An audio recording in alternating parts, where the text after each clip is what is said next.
آج ہمارا ٹاپک ہے سورس آف انٹرنیشنل لا کہ کون کون سے سورسز ہیں جس سے بین الاقوامی قانون تخلیق پاتے ہیں. اس میں شامل ہیں formal sources of international law اور material sources of international law. Sources of international law are those materials and process out of which rules and principles to regulate relations of international community are developed. بین الاقوامی قانون کے sources وہ معاہدات اور طریقہ کار ہیں جن سے بین الاقوامی معاشرے کے تعلق کا انتظام کرنے کے لیے اصول اور قواعد واضح کیے جاتے ہیں. They have been influenced by several political and legal theories.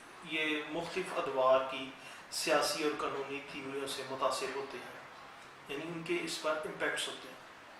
There are two kinds of sources of international law. These kinds are formal source and material source of international law. یعنی ایک رسمی ماخذ ہے اور ایک مادی ماخذ ہے. Formal sources of international law means those sources from which authority of law is derived. بین الاقوامی قانون کے رسمی ماخذ سے مراد وہ ماخذ ہیں جس سے قانون کی کسی سند کو اختیار کیا جاتا ہے. According to an opinion, common consent of state is formal source of international law. ریاستوں کی جو مشترکہ رضامندی ہے وہ فارمل سورس انٹرنیشنل لا میں کی کیٹیگری میں فال کرتی ہے. Material source of international law means those sources from which subject matter of law is drawn. بین الاقوامی قانون کے مادی ماخذ سے مراد وہ ماخذ ہیں جس سے قانون کا اصلی حقیقی موضوع ڈسکور کیا جاتا ہے.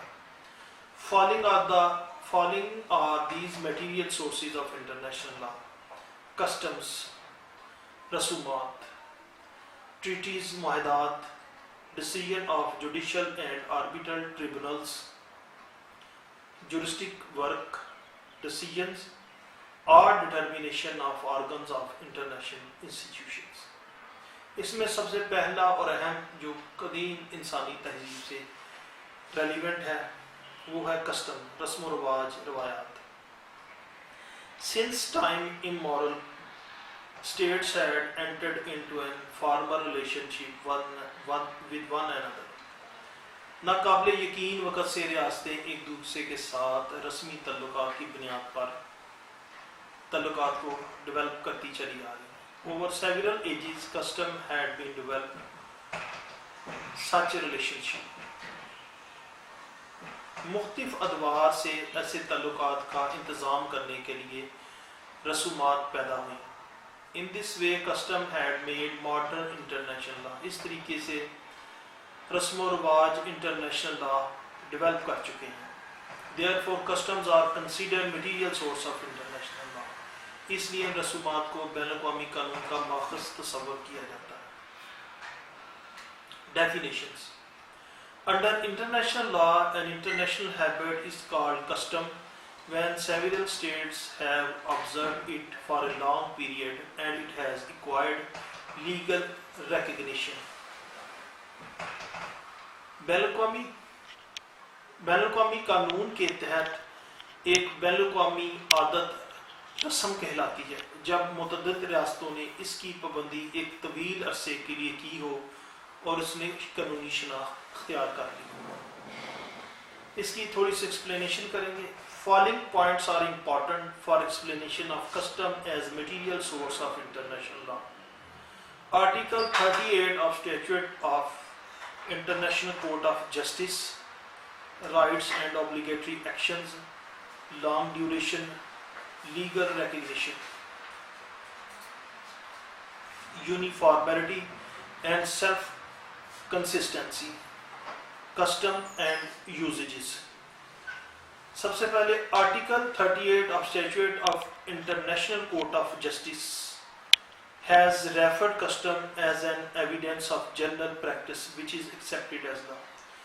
بین الاقوامی عدالت انصاف کے قانون کے آرٹیکل 38 نے رسم کا ذکر ایک عام دستوری شہادت کے طور پر کیا ہے جسے قانون تسلیم بھی کرتا ہے. right or obligatory actions.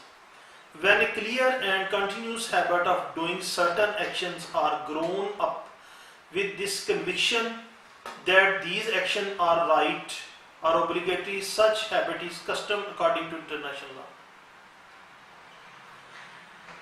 جب کسی خاص عمل کو کرنے کے لیے ایک واضح اور مسلسل عادت اس یقین کے ساتھ پرورش پاتی ہے کہ یہ عادت یا افعال درست اور قابل پابندی ہیں، تو ایسی خصلت یا عادت بین الاقوامی قانون رسم کے مطابق ہے۔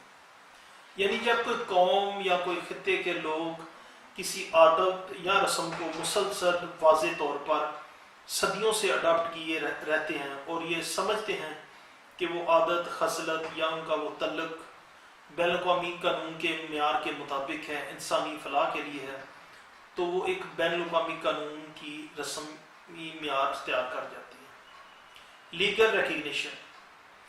To become material source of international law, it is essential for custom that it should have acquired legal recognition. بین الاقوامی قانون کا مادی ماخذ ہونے کے لیے کسٹم کے لیے یہ بھی لازمی شرط ہے کہ رسم کو قانونی شناخت حاصل ہو۔ یونیفارمٹی اینڈ سیلف کنسسٹنسی، یکسانیت اور ہم آہنگی۔ To become material source of international law, it is necessary for custom that it should be uniform and self-consistent. یہ بڑا اہم پہلو ہے کہ مادی ماخذ کے لیے رسم کے لیے ضروری ہے کہ یہ کنسسٹنٹ ہو، سوسائٹی سے ہم آہنگ ہو اور اس میں کسی بھی دور میں ڈسکنیکشن پیدا نہ ہوئی ہو، یعنی وہ مستقل طور پر نسلوں میں ڈیکڈز میں ٹریول کرتی چلی آ رہی ہو۔ Custom and usages. It is necessary for explanation of custom as source of international law that custom should not be confounded with usage. بین الاقوامی قانون رسم کے مطابق رسم کی وضاحت کے لیے ضروری ہے کہ رسم اور دستور کو ایک دوسرے کے ساتھ گڑبڑ نہیں ہونا چاہیے۔ Main difference between custom and usage is the rule of action. رسم اور رواج کے مابین باہم فرق جو ہے قانونی عمل کا ہے۔ Which has not yet acquired full legal recognition. جو چیز قانونی شناخت مکمل طور پر حاصل نہیں کر پاتی اسے دستور رواج کہتے ہیں۔ In fact, custom begins. حقیقت میں رسم وہاں شروع ہوتی ہے جہاں یوزیجز بھی سٹارٹ ہوتی ہیں۔ ٹریٹیز، معاہدات۔ With passage of time, customs have failed to meet urgent demands of international society to regulate relation between states. In fact, international activities have become complex due to industrial and economic and technological developments, commercial law and communication regulation. وقت گزرنے کے ساتھ ساتھ بین الاقوامی ریاستوں نے اپنے تعلقات کو ڈیولپ کرنے کے لیے بہت سی کوششیں کی، لیکن اس میں رسم و رواج کوئی خاص اہم کردار ادا نہ کر سکے۔ اس کی بنیادی وجہ صنعتی، معاشی، تکنیکی انقلاب، تجارتی قوانین اور انقلاب آمد و رفت کا عمل شامل ہے۔ In such situation, treaties play important role not only to solve complicated problems of modern international community, but also to develop international law. Therefore, treaties are considered as material source of international law. اس صورتحال نے نہ صرف جدید بین الاقوامی معاشرے کے پیچیدہ مسائل کو حل کرنے کی کوشش کی، بلکہ بین الاقوامی قانون کی ترقی کے لیے معاہدات، ٹریٹیز اور بین الاقوامی معاہدوں نے اپنا بہت اہم کردار ادا کیا۔ اس لیے اسے اہم بین الاقوامی قانون کے مادی ماخذ کے طور پر جانا جاتا ہے۔ Definition: Treaty can be defined as an agreement whereby two or more states establish or seek to establish a relationship between them under international law. معاہدے کی تعریف ہم ایک ریگولر اقرار نامے کے طور پر کر سکتے ہیں جس کے ذریعے دو یا زائد ریاستیں کسی بین الاقوامی قانون کے تحت اپنے تعلقات کو اسٹیبلش کرتی ہیں اور اس کو فروغ دینے کے لیے کوشش کرتی ہیں۔ Following points are important for explanation of treaties as material source of international law. بین الاقوامی قانون کے مادی ماخذ معاہدات کی وضاحت مندرجہ ذیل طریقوں سے کی جا سکتی ہے. Binding force, mutual obbligations, kinds of treaties. Binding force. Treaties remains legally binding upon those states which are parties to it. جو معاہدات ہیں ریاستوں کے مابین وہ ان پر قابل عمل اور قابل پابندی ہیں جو اس معاہدے میں ریاستیں فریق عین ہوتی ہیں. Mutual obligations.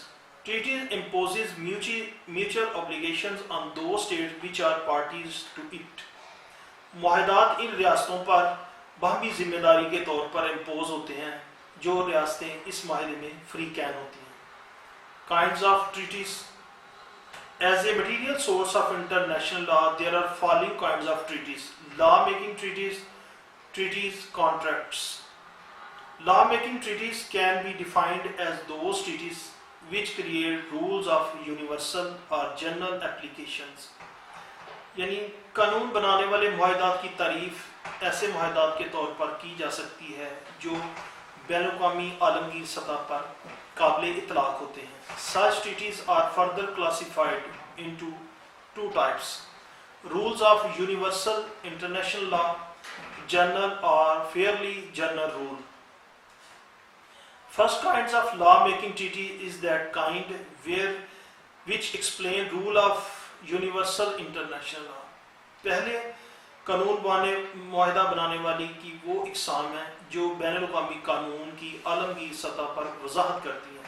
مثال کے طور پر charter of united nation organization. General اور fairly general rule. Second kind of law-making treaties is that kind which creates general or fairly general rule. قانون بنانے والے معاہدات کی دوسری قسم وہ ہوتی ہے جو عام قسم کے قوانین کو ڈیولپ کرتی ہے. Treaty contracts is a treaty between two or few states to deal with special matters. یہ معاہدہ دراصل دو یا چند ریاستوں کے مابین ایک معاہدہ ہوتا ہے which concern with these states. Its example are Setu, سینٹو, SAARC وغیرہ, جو کہ خصوصی طور پر ان ریاستوں پر معاہدات کے تمام عوامل نافذ العمل ہوتے ہیں جیسا کہ سیٹو ہے, سینٹو, سارک وغیرہ. Decisions of judicial or arbitral tribunals, یعنی عدالتی ٹریبونل یا سازشی ٹریبونلز کے فیصلہ جات کس حد تک امپوز کیے جا سکتے ہیں. Decisions of courts and tribunals are considered subsidiary.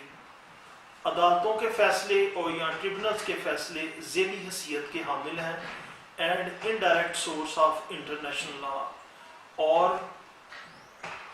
International law کا بالواسطہ سورس تصور ہوتے ہیں یعنی ان کی حیثیت دوسرے درجے کی ہوتی ہے.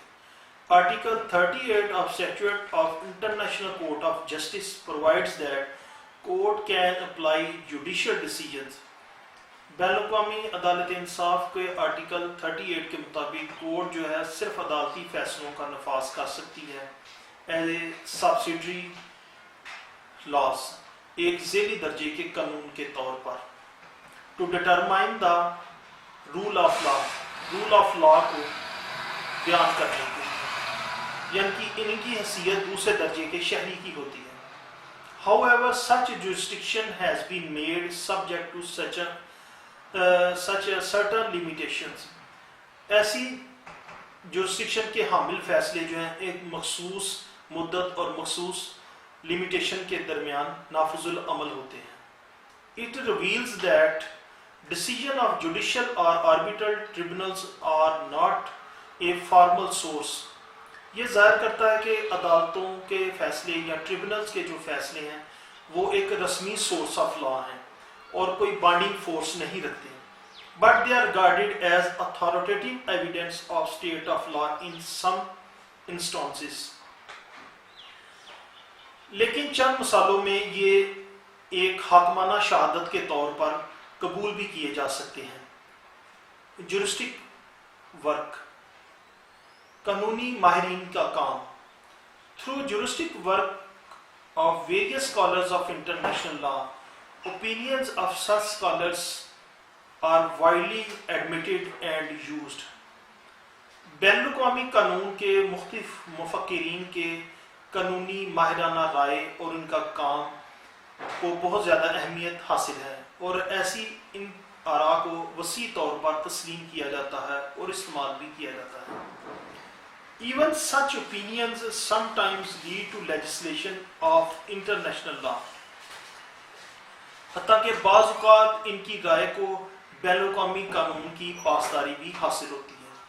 Therefore, it will be fair to mention that writing of such scholars have great influenced development of international law. اس لیے یہ نشاندہی کرنا جائز ہے کہ ایسے مفکرین کی تحریریں بین الاقوامی ترقی کی سمت میں بہت اہم کردار ادا کرتی ہے اور یہ بین الاقوامی قانون کو مثبت انداز میں متاثر بھی کرتی ہیں. However, such writings are not mostly accepted as independent source of international law. تاہم ایسی تحریروں کو بین الاقوامی قانون کے آزاد ماخذ کے طور پر تسلیم نہیں کیا جا سکتا. Decisions or determination of organs of international institutions. International institutions can represent intermediate or final steps in evolution of customary rules. A resolution of an institution can have full binding effect. Every institution has inherent power to determine its own jurisdiction. Sometimes such international institutions are given powers to give binding determinations. In this way, decisions and determinations of organs of international institutions can lead to making rules of international law. بین الاقوامی ادارے رسمی قواعد کے ارتقاء میں درمیانی یا آخری اقدام کی نمائندگی کرتے ہیں. ایک ادارے کی قرارداد مکمل طور پر قابل پابندی کا عمل اثر رکھتی ہے. ہر ادارے کو اپنے اختیار کا تعین کرنے کے لیے فطری اختیار حاصل ہوتا ہے. بعض اوقات ایسے بین الاقوامی ادارے کو قابل پابندی فیصلہ جات دینے کے لیے اختیارات دیے جاتے ہیں. اس طرح سے بین الاقوامی اداروں کی شاخوں کے احکامات اور فیصلہ جات بین الاقوامی قانون کے قواعد کی رہنمائی کے لیے دیے جاتے ہیں. To conclude, it can be stated that treaties are sometimes given preference over customs as source of international law. یہ بیان کیا جا سکتا ہے کہ بطور بین الاقوامی قانون کے ماخذ کے بعض معاہدات کو رسومات پر ترجیح دی جا سکتی ہے. However, an opinion is that there exists no such preference as far as source of international law are concerned.